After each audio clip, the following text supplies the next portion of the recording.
Достар, арнаға тіркеліп, лайк басып, коммент жазып, және де видеоларды бөлісіп қолдап отырайық. Сіздердің қолдауларыңыз бізге үлкен шабыт береді.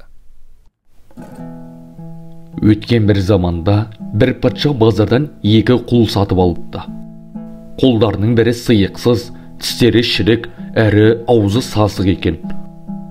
Ал екіншісі болса келбетті, маржандай тістері бар, әрі аузынан хош иіс шыққан жағымды адам екен. Патша келбетті құлын сыйға бөлеп моншаға жібереді.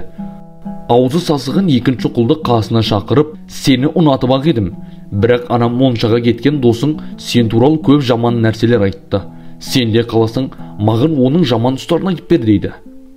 Құл болса жолдасты шаң жуытпай, ол туралы еш жаман сөз айтпады.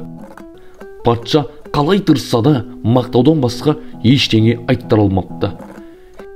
Екінші құлы моншадан қайтып келгенде патша оны да сынамақ болып қасына шақыртты.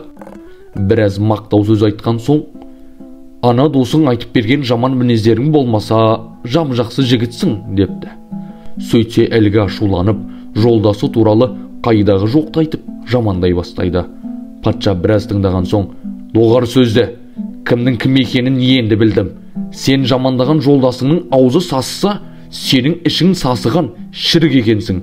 Бар, сол жамандаған досыңның қол астында жұмыс істейтін боласың, деген екен. Достар, арнаға тіркеліп, лайк басып, коммент жазып, және де видеоларды бөлісіп қолдап отырайық. Сіздердің қолдауларыңыз бізге үлкен шабыт береді.